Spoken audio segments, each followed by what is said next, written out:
Good afternoon everyone, or since we're in Bristol I should say, Albis mein Babber. We're here to see Bristol City at Ashton Gate. It's the first time somehow, and they will be playing Millwall, who I saw recently scored 2 stoppage time goals against Swansea City in a dramatic game. Heading over now. It's quite early in the day. Might see if I can get a pint of Thatcher's since we're in the West Country. Should be a good afternoon. Let's hope it's not a 0-0. John Atzeo. We'll find out more about him in the history section. Here we are, match day. Plenty of people here bright and early. The gates still don't open yet. Exciting. Here we are, vegetable noodles for $7.50. Tried a bit, they're delicious. Can't go wrong with noodles. That'll fill me up nicely. Myself a couple of pin badges from the club store. We got the Bristol City one there, and also Bristol Bears one for my granddad, as that is the rugby team that he supports. And since we're in Bristol, one of the best drinks in the world, Thatcher's Gold. Lovely stuff.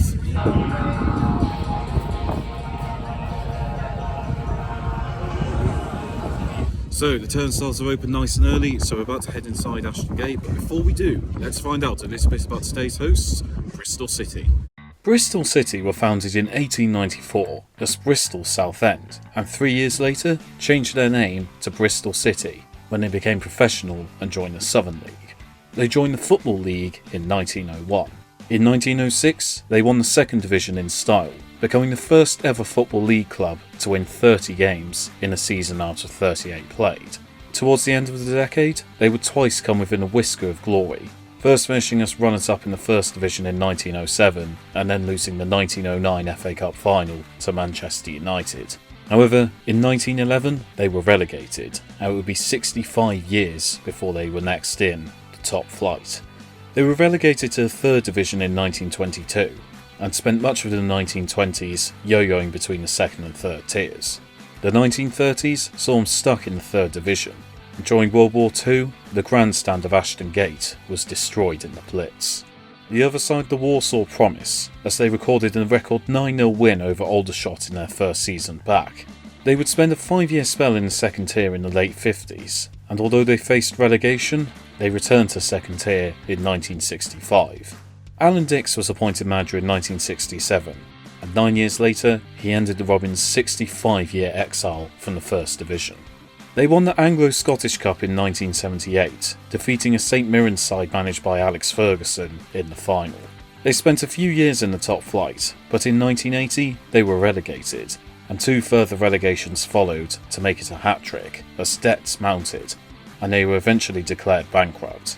8 players accepted a termination of their contracts for half of what was owed to them, a move that ultimately played a part in saving the club. These players would be known as the Ashton Gate 8, and a plaque now stands outside Ashton Gate to honour their gesture. Things eventually turned around, as Terry Cooper got them promoted in 1984, and Joe Jordan got them promoted to second tier in 1990.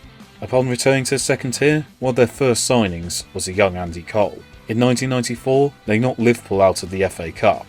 Later that year, they were relegated to the third tier. The late 90s and early 2000s were frustrating for the Robins, but in 2007, Gary Johnson secured them promotion to the second tier. Johnson almost took them to the top flight the next year, but they lost 1-0 to Hull City in the playoff final. The club declined after this, being relegated in 2013, but Steve Cottrell would work wonders at the club as he guided them to a double of League One and the Football League trophy in 2015. The fortunes since they've returned to Championship have been mixed, but they've remained there since, and under the management of Nigel Pearson, they hope to finally become a Premier League side. Overall, they've won 1 second division title, 3 third division titles, 3 Football League trophies, 1 Welsh Cup and 1 Anglo-Scottish Cup. And a bit of trivia, between 1951 and 1966, John Atzeo scored an incredible 351 goals for the club, a record that is unlikely to ever be beaten. So those are our hosts, Bristol City. Let's have a look inside their home, Ashton Gate.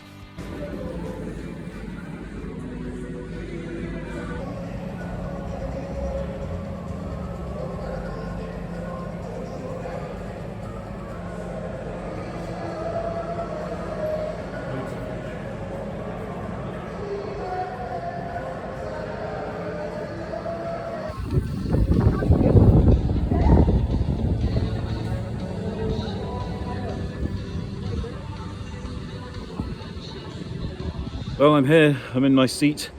I'm so early I can only see one other spectator in the stand currently. Oh man, it was a bit of a climb to get to these steps. I'm very excited. I remember this stadium had a renovation a while ago and it looked so much better on the TV after they did that. I remember there was a guy, whilst they did a renovation, was able to watch a game from his shed. I wonder if he's here today. I got a terrific view and these were the cheapest tickets available at 30 quid. So, pretty good value for money.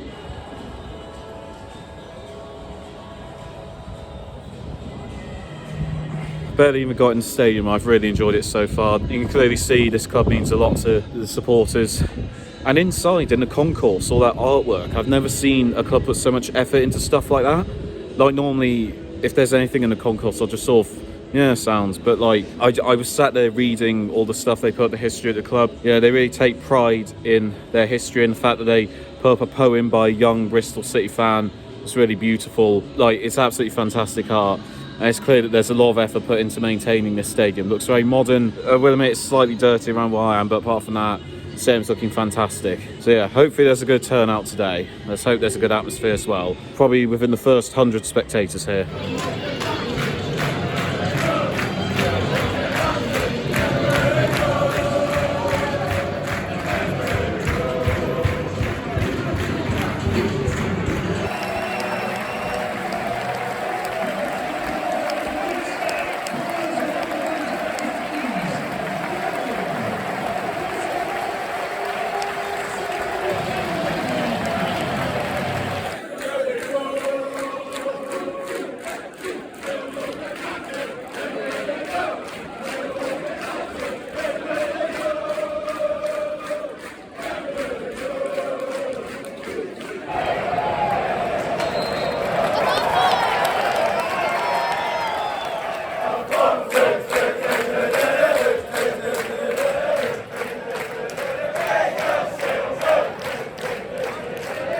About midway through the first half, Bristol City been a better team, Millwall been shocking. No clear chances for Bristol City yet, but I think if they just keep going, doing what they're doing, the chance will come eventually. Still 0-0 for now.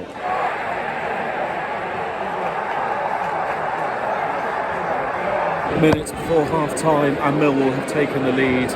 Bristol City didn't take their chances and Millwall have scraped it in. Scramble in the box and Bradshaw has fired it in for 1-0. Not entirely deserved, but Bristol City have been punished for not taking their chances. Bristol City 0, Millwall 1.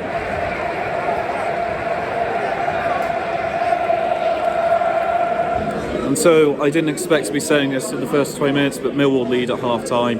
Bristol City had the momentum but couldn't seem to get anything in the final third. And Millwall grew into the game as it's gone on, and that's why they're in front. Bristol City need to be more creative in the attacking third. It could be a very different game in the second half, but Millwall seem to be playing tight and defensive, and Bristol City can't break through.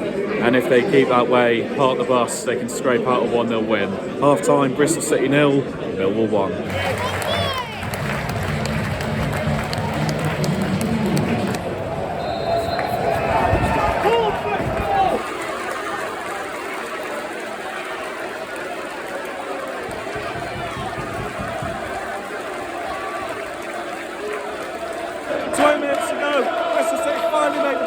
They crossed it in, Millwall player tried to clear it, it slid into the net. Own goal, 1-1. 20 minutes to steal a win for Bristol City.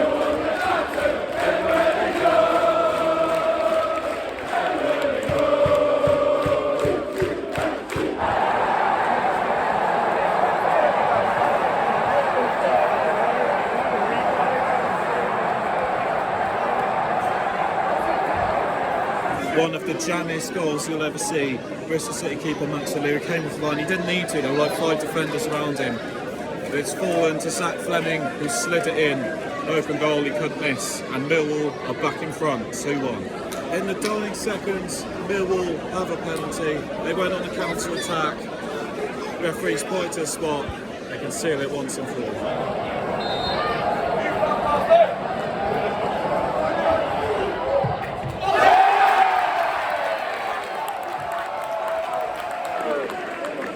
Interesting.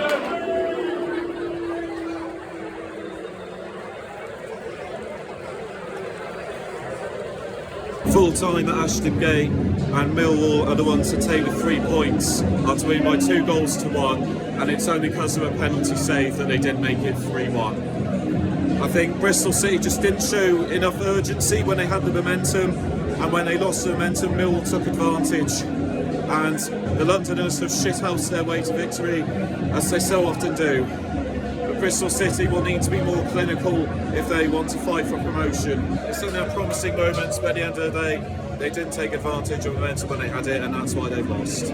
Full time here at Ashton Gate is Bristol City 1, Millwall 2.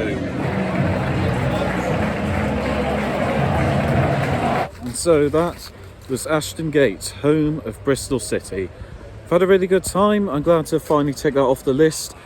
Big disappointment about the result, but it doesn't mean I haven't enjoyed my time. It just would have been nice to see Bristol City get something out of it, but can always come back in the future. It's interesting because I spoke to a friend who told me about how when he came here, and he said he felt the atmosphere was really flat, but I must say, nonsense. The atmosphere was excellent today. Both sets of sportsmen, really good voice. I was in the singing section of Bristol City fans, as you can see, and no, fair play. They were singing really well, encouraged the team even when they were losing. One thing I would say, I was disappointed how many of them left quite early, but sadly happens to most teams nowadays. Yeah, very good atmosphere, and I think the fact that in the singing section there were so many dads with their sons. Normally they kind of go in the family section, but even against Millwall, who have to take their kids there, sort of emphasises that family-friendly feeling. I know it's a cliche, but it was definitely appropriate for Ashton Gate. Very good supporter experience. You can get here nice and early, and it's very welcoming. All the staff are really good. There's excellent facilities in terms of food and drink, and it's really good in terms of architecture and the art that is on show. It's fantastic, and one of my favourite cities in the UK. So probably my favourite stadium I've been to on season 2 of Ground to Ground, and probably one of the best English grounds outside the Premier League. Let's hope that Bristol City can finally get back to the top flight soon. So that was Ashton Gate. Thank you all for watching. I have been AFC Finners. I will see you next time, and stick with us as we go Ground to Ground. AFC Finners out.